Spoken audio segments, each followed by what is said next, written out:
If you were transported to another dimension in a whole new body, what would you do? You'll go from being the most OP undead god to a little lost kid in a new world where ruthless cops, underground mysterious crime lords, and magical killers will all be coming to kill you. I'm going to break down the mistakes made, what you should do, and how to beat the human world in Dead Mount Death Play. This scary monster that looks evil as all get out is about to turn into a 10-year-old boy. Known as a corpse god, he's been discovered by this classic anime protagonist, Studface. He thinks Corpse God has a face only a mother could love, which means he must die in a brutal death. Corpse God pulls out a last move, creating the skeleton army to buy him time. Using his evil eye, he can now see many souls this handsome-looking man has killed, and tells Studface that they're the same, readying up his final spell. Pretty Boy charges at him and swiftly kills him, and everything fades to black. But that's when he wakes up in this alley, not recognizing this body. It's Corpse God. Rushing out into this strange new world, a drone waiting in the area catches him, controlled by this hacker nerd. He's shocked the target is still alive because his throat is literally cut, calling his agency. These cops run into Corpse God and asks him if he's okay, but their words don't make sense. His mind slowly catches up with his body's consciousness, and he starts to understand this strange language. Just as this woman Mario hops onto this cop and tells Corpse God they need to run, seeing his memories from this body start to come back to him, while she checks on him and says she's happy he's okay, because she's about to brutally murder him again. Right now, this kid needs to gain distance and time for one of the most important things that he doesn't even realize is his biggest advantage. Currently, we don't have time to figure out much, except escape as soon as possible from this crazy waifu wannabe. If I was this kid, I wouldn't hide in a more private spot with a murderer, which is dumb. I would gain distance by hiding right where we came from, the crowded streets. More crowded spots would give us precious time to prevent this killer from harming us, while we gain time to figure out our next move. Her having a weapon means she would stand out more in the crowd, especially since Japan laws on weapons are strict. Right now, if you notice, the moment we met her, our memory just came back from this body for a second. This means the longer we stay alive, it's more likely than not that we'll remember more about where we are and what went on with this body, which can help us figure out our next move, while we also look into our next steps while we escape into the public crowds. From here, since we can't speak the language yet, I would go to the areas most used to the locals communicating with people who don't speak the same language. In any world, there is one thing that has always been a constant throughout history: tourists. Once free from the killer, I would go to look for tourist spots nearby with people who don't look like the majority of the population. From here, I would look into areas that would host these tourists, the hotels. These spots would likely be more willing to help us figure out where we are without being shocked that we don't speak the language, which would let us figure out the location of where we are and what to do next. Like maybe chilling in one of the hotels by stealing money from these tourists, because I mean, we are a demon gangster after all. Corpse God realizes his powers are limited in this world because he can't sense any spirits or heal his wounds. Getting discovered by the killer again, he tries to run but gets injured, dishing back some of this killer's moves. Impressed by how well he doesn't die, she falls in love with him, obviously. Hiding in this dead-end room, his leg gets clipped again, while the drone from earlier follows him. The killer named Misaki enters and tells him the worst news of all. He's just walked into her company's execution room. The shock from this forces the Corpse God's powers to resurface slightly. His evil eye is now able to detect all the poor dead spirits in this room. Using his powers, he gives Misaki a light love tap and brutally injures her. Finally catching his breath, he realizes his teleportation magic worked. He's a bad-looking good guy in a new world and can finally live a peaceful life here instead. He notices Misaki not moving and tells her to walk it off, but realizes she is not brutally injured, but brutally dead. While the agency watches him and cancels his bounty contract. He is horrified by what he's done and doesn't understand why people in this world are such weaklings. Worried he will get in trouble in this world for being a bad boy and never achieve peace, he tries to revive her with zombie magic. Just as the agency watching him busts in, led by this woman named Clarissa. She asks who the hell he is, but gets alerted one of her other properties nearby is on fire, and there are kids inside. Corpse God overhears this and offers to help her, promises to come right back. She lets him go to save the kids while their drone follows him. Reaching there, he uses his evil eye to see all the life force in the area. Locating the kids, he launches up there and saves everyone with his insane powers before disappearing without a trace. But the public catches glimpses of his magic in action, and news about it starts to go viral online. Heading back and turning Misaki into a zombie, Corpse God gets updated on what's going on. Misaki is an assassin working for Clarissa's shady agency. The person whose body he's in is named Polka, and that Clarissa's agency was hired by someone to murder him, but they don't know why. Wanting a second chance at a peaceful life, Clarissa tells him she's canceled the contract on him and agrees to help him and lets him stay in this building she owns, but under the conditions that Misaki and the guy controlling the drone named Takumi watched over him. Setting up his new pad, everyone, including us, start addressing Corpse God as Polka, so things don't get too confusing later. Trust me, it gets weird. Polka finds out from his new friends that if he wants to live a nice life, he'll need a crap ton of cash. Polka decides to use his necromancy powers to get rich or die trying, but is worried about the real Polka's enemies. Takumi tells him that he's out of luck because they don't know the client's details, his identity, nothing. And Clarissa can't tell him because it's confidential. But there are others like her who might send assassins to kill him soon. But until that happens, they'll just have to focus on getting rich. And Polka puts the real Polka's soul inside of Takumi's drone temporarily, making him sad he can't play with his toy. Suddenly this man comes asking for Misaki's help. As an assassin, he's being chased down by other killers and wants to hire her for her services. But Polka steals her commission like a Chad and accepts the job. That night, they track where their targets are sleeping. Misaki heads in first to slaughter any stragglers. Realizing her zombie powers makes her way stronger than normal, Polka can feel his powers getting stronger and uses them on the rest of the bad guys, trapping them still alive inside of this rock, and completes their first job, not realizing that someone has tracked down their mess. Later, a division of cops gets called to the crime scene. This blonde hair guy Shibaki and black hair guy, this Kozaburo dude. This group hunts supernatural criminals that science can't explain, and they're the best in the city. Looking around, they recognize the footprint from one of their crime scenes that is still active, connecting their other crime case to this one, which they named the Human Knot case. The next day, Polka transfers the real Polka's soul into this toy shark, because why not? And they go off to look for ways to replenish his magic powers, but coincidentally run into black hair guy, who snatches Takumi's drone midair, saying he's here to find him because his unit has connected him to the children's building fire yesterday. Takumi realizes these two haven't been targeted yet. Dark hair cop tells Polka he shouldn't be friends with a dangerous man, but notices his cold body and can sense something like a power inside of him, making him interested. Takumi tells Polka through his earpiece to hide his power if he doesn't want to be a target, warning him this cop is known and is super dangerous. He asks for Polka's name, but Takumi tells the cop these two are family members of Clarissa and work at her bar, and threatens him by recording everything, saying he will release it online. But Misaki can't wait and kicks him down and forces everyone to ditch him. But the cop analyzes her footprint back at the station, connecting her to the Human Knot crime scene, which then links her to the Lemmings case, while the actual Lemmings spying on the police also overhears this as well. Jeez, talk about unlucky. Meanwhile, dark hair cop's partner heads to Clarissa's bar to see if she knows anything about the cases that his division is working on, since her business knows everything. But she likes to keep things quiet, just as Misaki and Polka arrive back from their outing. Blonde hair guy then gets a text from his partner of who the new suspects are, and matches it to these two kids.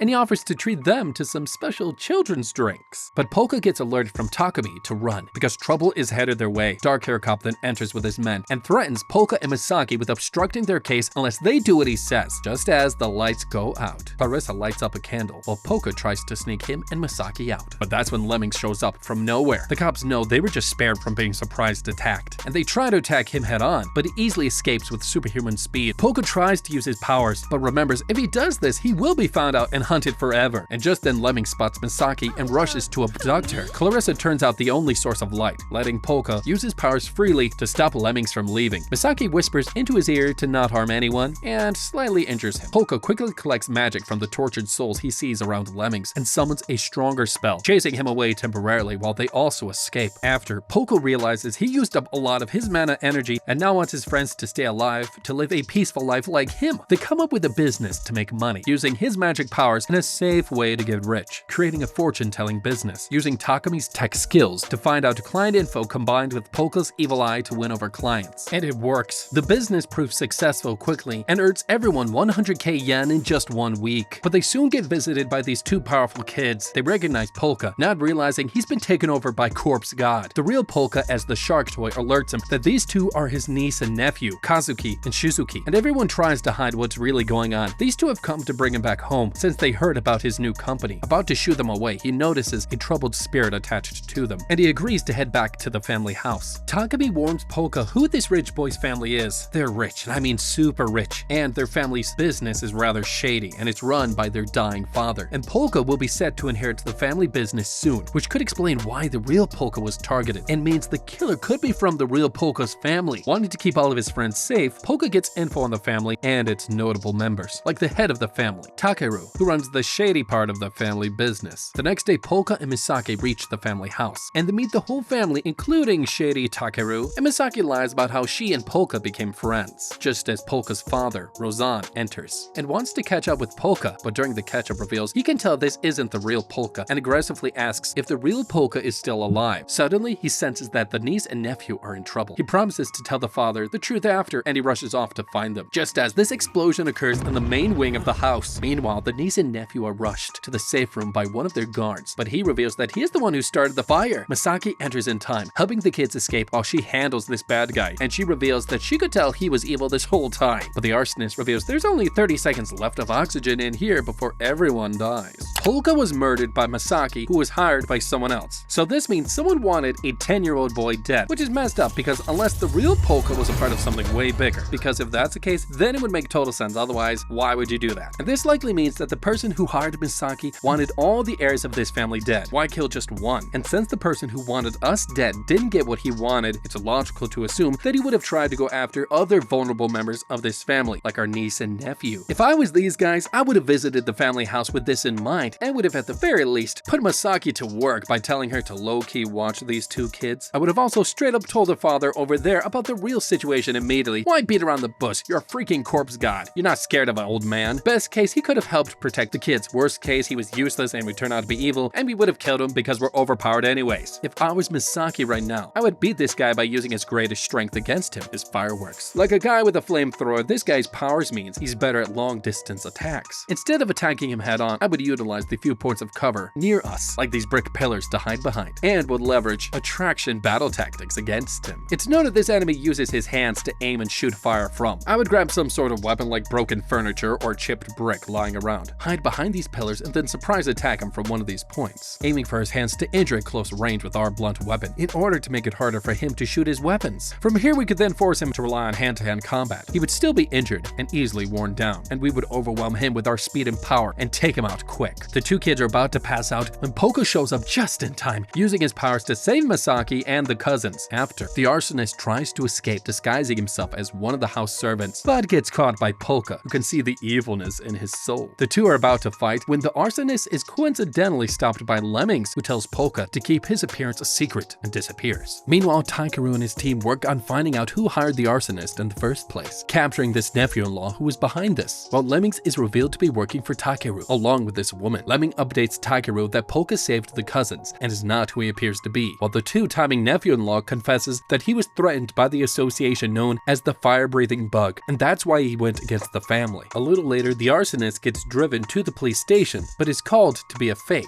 by the real fire-breathing bug organization, who brutally execute him as a result, while the fire-breathing member watches from nearby this woman. Back at the mansion, Polka tells the father the full story, including the real Polka being in the shark and who killed him. About to kill Misaki, the real Polka stops him, saying he's forgiven her. The father recognizes this shark toy must be the real Polka, since he was also the biggest simp in the world, and laughs about the whole thing instead. He thinks maybe it's good Corpse God is in his son's body, since they still don't know who tried to kill him, but Corpse God, as Polka assures him that he'll get to the bottom of it. He notices the spirit of the dead sister comforted over the cousins being safe, as everyone waves goodbye. Meanwhile, the blonde and dark-haired cop visit one of their old cases in jail to see if he knows anything about the building fire. This man named the Phantom Solitaire, a troublemaker that dedicated his life to performing fake magic stunts in the hopes to one day meet people who can perform real magic. The cops tell him they've connected the building case to the fire-breathing bug case, but Phantom notices this magic in the video looks real. The cops tell him the fire-breathing bug's signature has been left behind at all of these crime scenes. The Phantom Solitaire ignores them and focuses on the video containing magic that he thinks is real. He then says he's done answering their questions and quickly escapes the jail, heading on a new mission to find out who is behind the skeletons in the video. Meanwhile, Polka and Misaki head back to the city, stopping to buy this old radio for no reason, coincidentally turning it on at home, and they hear that an arsonist was recently killed and think it was the same one from the real Polka's house. Just then the news switches, alerting the country that Phantom Solitaire has escaped and is now on the run. Takumi updates Polka on who this person is, a washed-up criminal who got caught some time back. Right as Phantom Solitaire reveals that he is the anchor on the news, and this is all one big stunt for his comeback performance in 1 week, and he ends the news broadcast. At the police station, blonde and dark-haired guy think Phantom Solitaire must have gotten access to hijack the news stations by someone like Clarissa, known as the Grocer, and start to suspect both of them. Back at Polka's spot, they get visited from one of the cousins, this girl named Sayo, and her bodyguard Lei. They inform everyone that their dad has ordered them to stay with Polka for a while since their rooms back at home have now been destroyed. But Polka and his team are secretly worried Sayo here is the one behind the real Polka's attempted murder. The next day, the police arrive at the real Polka's mansion as dark hair and blonde hair cops start questioning Takeru, telling telling him they're from a different department that investigates strange cases. They think the real arsonist behind all of this is someone known as the Firebug, but in order to reveal everything, they need to investigate this family thoroughly first. Takeru confesses his family history with the Firebug group. They're an enemy of their company, and agrees to cooperate, with both sides still not trusting each other. After, the two cops head back to the station, but catch a family picture on the wall, showing the same kid they've both met before, Polka, connecting him and Masaki to the human knot and burning fire building case. With a fresh new lead, they track Polka to his newly opened fortune teller business. Back at the city, Polka and crew move cousin Sayo and Lei to their own room. That night, Lei wakes up and starts sneaking around. It's revealed that Polka's father actually informed him all about the fake Polka situation, but didn't tell him who the fake Polka really is, or where the real one is hiding. Lei is basically the ex-boyfriend jealous of the current boyfriend, and is determined to find and kill both Polkas in order to finally gain his master's attention, and maybe run the family business. Placing a microphone in Polka's room earlier, he overhears them talking about his home world, but thinks they're all talking about some fantasy game or movie. Polka casually reveals to his friends he knows Lei is still up, alerting this two-timer not to mess with him, pissing Lei off, and he is determined to figure out who this fake Polka really is and stop him when he gets the chance. The next morning, the gang goes back to their fortune-telling business. A blonde hair and dark hair cop pay them a visit. They tell them this is just a personal visit because blonde hair guy wants to know his fortune. Polka reluctantly performs on him. Takumi set up in the other room. They do their usual scam routine, but he tells the cops he can't help them on the Phantom Solitaire case. Blonde guy isn't impressed and thinks he's just a fake, but that's when one of Polka's spirits hidden inside. This pen starts moving by itself, drawing a random sign on this piece of paper along with a note, a sign that blonde hair guy recognizes. He grabs Polka and asks how he knows about this because there's only 2 people in the world that know about this sign, but he quickly realizes he just did his fortune-telling job, and as cops they can't really do anything, forcing them to call it quits for now, but they warn him they'll keep an eye on him. Okay, it makes no sense why Polka didn't try to be more sneaky, because the cops coming here is no coincidence. This means they were onto him in some way, even in a casual setting. While not illegal per se, lying or being deliberately difficult to cooperate with cops could be seen as an obstruction of justice. This means if I was them, I would have done our usual magic routine using Takumi to find information about these guys, but without using any magic at all, and by cooperating with these guys in all ways. The point in this case would be to do exactly what this cops assumed we'd do, without attracting too much attention, of course, while also behaving how they think a normal person would react, by asking them why they're here, while also being super scared and oh no, woe is me, why are the cops here? Believable, you know? That's because no cop would strike up a conversation to a civilian or visit anyone without an agenda, which means it's natural that this would create an instinctual fight or flight response in a person, even if they were innocent. After they left, I would have then used their names to let Takumi hack into the police database to any active police cases they're working on right now, including if they were looking into us, or if we were indirectly connected as of now on what they're working on. And if we couldn't find their name in the database, this could also mean they gave us a fake name, and would have also made them look even more sus, and given us more reason to keep an eye on them in the future, because no cop would have a reason to lie unless there was one, and these guys just now acted like a complete dumbass. Watching all of this, Lei wonders what was on the piece of paper and how is it related to the fake Polka secret, and makes up an excuse to go pick everyone's dinner, while he secretly follows the cops to this restaurant. Their dark hair cop asks why his partner lost his cool just now, but he tells him that the hat sign could connect everything, but he's not sure, and will consider telling the truth about it in a bit. Meanwhile, a building erupts in flames in another part of the city as this gangster opens up the safe, taking a scroll from it, but spots the fire-breathing bug approach him, singing a lullaby as he gets brutally killed, while the fire-breathing bug disappears, leaving his signature on the wall and everything else to burn. But that's when the Phantom Solitaire arrives, taking the scroll from the man's body. Seeing this symbol, the same one Polka saw earlier, wondering why this symbol was being kept in a safe, and then he gets an idea for his comeback performance in order to find out some answers. Back at Polka's, they ask him what he wrote down for Blonde Cop to lose his shit, but he tells them he doesn't know, because he just let the spirit he rented for his pen to write whatever it felt it was relevant to the blonde guy, because it knows who the blonde guy is. A little while later, the cops head to Clarissa's bar. Blonde guy asks her about a person she used to know about that disappeared 5 years ago, a man by the name of Mr. Hosorogi, blonde guy's old senior partner. He tells her that Polka revealed a sign that only him and his man knew, but thinks since Mr. Hosorogi knew Clarissa, she might know something. She tells him she hasn't heard that name in a while and doesn't know anything. He warns her if this case gets more messy, or if he finds out Mr. Hosorogi is still alive, he will make her pay. While Lei overhears this hiding in the vents, she decides to investigate the bar. Back with Polka, the pen reveals it is the spirit of Mr. Hosorogi. How convenient, a famous cop who worked with blonde guy and was famous for solving major corruption within the police force, before he was murdered at the same building where Polka met Clarissa in the first episode. Meanwhile, Phantom Solitaire sneaks into the prison to talk to the grocer, a criminal intelligence gatherer that still operates behind bars, and asks him for information about this symbol. He tells Phantom that it's an old symbol that will determine his fate, but wants a crap load of money before giving him the full answer. Not having enough, Phantom decides to figure it out himself, but buys some blimps instead for his upcoming performance. 1 week later, the day of Phantom Solitaire's performance arrives. The city notices blimps in the air showing off the symbol, luring these assassins to try to kill Phantom Solitaire chilling here. But he reveals on the news that this was a setup. The only people who could have known he was up there were the police in a helicopter, which means someone from the police wants him dead over this symbol and asks anyone who knows what this symbol is to contact him in reward for 300 million yen. Also spotting the symbol in the sky, Polka and the crew think the situation's got a little messy, but Sayo overhears them, forcing him to explain everything to her, but she reveals all she cares about is sharks and doesn't really care, but also will not mention this to her bodyguard Lei. Moving on, Misaki informs Polka through a quick fan service shower session that she doesn't think Sayo is behind the real Polka's murder. He says they must find the person using this sign and stop them, but he doesn't think Phantom Solitaire is from Polka's world. He orders Takumi to hack into the police database to figure out what they know about this sign, finding out that the police director was investigated by Mr. Hosorogi, the pen guy. Back at the city, Phantom Solitaire gets an update from an intelligence source that one person hacked into the police database around the time he went on the news, tracing it to this fortune teller shop in Shinjuku. He decides to pay them a visit. Elsewhere a little later, Takumi updates the gang that he's found clues that the symbol is related to a case involving a corrupt police, and Inspector Hosorogi, aka Mr. Pen Guy, disappeared in the middle of this case 5 years ago. Montblanc over here tells him he thinks he was murdered by a hired assassin that got hired by someone in the police force to stop him from snooping, but can't say more until they find the culprit because Polka's friend could get endangered. Meanwhile, Blonde Guy's team gets updated on the Phantom Solitaire case. He's a compulsive criminal and goes after things that catches his eyes, which makes them think they should follow the sign on the news in order to find him. The next day, Polka resumes his money-making business, but this time he gets a visit by Phantom Solitaire in disguise. Getting his fortune told, he thinks it's all fake and nearly gives up. Polka asks if he has any more questions, so he asks him about this symbol in a last attempt. Polka says this symbol is slightly incorrect as the pen makes corrections. Shocking Phantom Solitaire, Polka says he knows who he is. He quickly tries to leave, but Polka asks about a woman in a wheelchair he sees sitting behind him, who's worried about the path he is on, wanting to help her pass on. Phantom says it must be his guardian angel and takes his leave. Polka realizes both him and a strange girl earlier have asked about the symbol today. Outside, Phantom Solitaire leaves, realizing there's something special about this kid, but spots another customer leaving as well, a girl wearing a fire-breathing bug raincoat. Back at the police station, blonde-hair cop gets invited to meet with the police director and gets told his investigation team is getting reorganized and wants the blonde guy to lead it. Setting up, blonde-hair guy then whispers to his partner that there's an error in the symbol Phantom Solitaire showed on the news, but he doesn't want to tell the other cops, not trusting everyone here. Some other cops give him shit because of his time with Hosorogi, but blonde guy tells him only crooked cops hate him, and just then these two officers enter the room and break up the fight, but the senior officer tells blonde guy that he won't always be able to help him. That night, Phantom Solitaire returns to Polka's building and sneaks in from the roof, but nearly gets killed by Lei, who heard him while she was sleeping. Inside, the real Polka wakes up and sees writing on the wall, appearing to be from the fire-breathing bug. He wakes up the fake Polka to check it out. Reading "The world is a buggy program," the message asks Polka if he's a bug or one stepping on bugs. Suddenly, he gets a call from someone who asks him if he is the bastard child of Sabermont, shocking Polka that someone knows about his past, since nothing in this world could have that weird of a name. Back on the roof, Lei tries to attack Phantom Solitaire, turning his hand into long knives, shocking him at what he's up against. Another man watches the fight from the distance, alerting Polka's brother Takeru. He is pleased and says they can now make a move to benefit from this conflict, while Lemmings also watches the two fight from above. Back inside, Polka tries to ask the person on the phone for more information, wondering if it must be the firebug and if they are from his world. He uses his evil eye to try and spot where this person is, but accidentally sees Lei and Phantom Solitaire fighting on the roof. Lei wants to know if Phantom knows who Polka really is, mentioning if he knows who Hosorogi is. Phantom pretends to know, but doesn't confirm anything, pissing off Lei. He tries to make the final strike just as Lemmings lands in front of them, but walks towards Phantom, not bothered by Lei or his weak attacks. Meanwhile, the fire-breathing bug gets interrupted when blonde-hair guy's cops spot her, and think her being alone here at this hour seems suspicious. Inside, Polka can sense someone below him in distress and thinks it must be the caller he was talking to. He activates his powers, gaining control of his entire building. Everybody nearby can sense something strange happening, but don't know what. Polka spots a girl outside talking with cops, but this man shows up, claiming to be the girl's father, and tells them they're out looking for their dog. Polka knows they're lying since he can't sense any dogs around, but recognizes the souls of this Phantom and Solitaire as the two people who asked him about the symbol earlier. He expands his powers to cover a bigger area and keeps tabs on them. Well, he heads to the roof to help Lei, but the real Polka last minute warns him to keep his powers a secret, so he uses long-distance magic to attack Lemmings and Phantom. Lemmings tries to break free while Phantom Solitaire makes a break for it. Polka notices his powers have gotten stronger and decides to take it to the next level as a final move. Alright, everybody here acted super dumb. Like, living here it's obvious obvious that everybody here should have put up way more defenses, especially for causing more trouble recently. Plus, staying in the house of someone who deals in shady business, I mean, come on, doesn't that scream suspicion? Like, for instance, place some traps, people, like at the most vulnerable entry points, like the front entrance, roof, rooms, along with the extra cameras, especially since Takumi was literally a tech god. There is no reason Polka had to rely on his powers over using Polka's tech security, and this includes him using his powers right now. This kid has done everything to prevent him from living a peaceful life, and by doing way too much and causing way too much trouble, and by using his magic here clearly visible to the public was his biggest mistake. Because his magic clearly has certain aesthetics, meaning anybody could connect this type of magic to the burning building case earlier, drawing more attention and attraction to this location, and putting up a big flare for more shit to come his way soon. If I was these guys, I would have stored countless smoke bombs at the building, with the intention being if we ever had trouble here, we could have used them to cover the entire area's visibility, allowing Polka to use his magic at full force and nobody could have seen nothing, and keep most of the secret away from the general public. I mean, in this case, sure, we got limited options, but as an alternative, I would have at least chosen instead to get Sayo and Masaki and Takumi out of here, because this move right now is just not worth it. Using more souls from the area, he creates these giant hands to grab the two, but he isn't strong enough yet to catch Phantom, who escapes and is now excited by finding out there's real magic and he's gonna find out where it came from. Lemmings also manages to slip away, making Polka sad, while the news of his magic has now been caught online again. And everybody in Japan and the world wonders if these are connected to the recent building fire, and a group of people who recognize what power this is and plan to locate the person using it, the same people behind Hosorogi's death. While Misaki actually slept through this whole thing, she's useless, leaving us with more questions than answers. So guys, what do you think? Did you like the video or didn't you like the video? Let us know what you think about it. Don't forget to like, subscribe, and leave a comment down below. And as always, don't forget to check out our How to Beat playlist.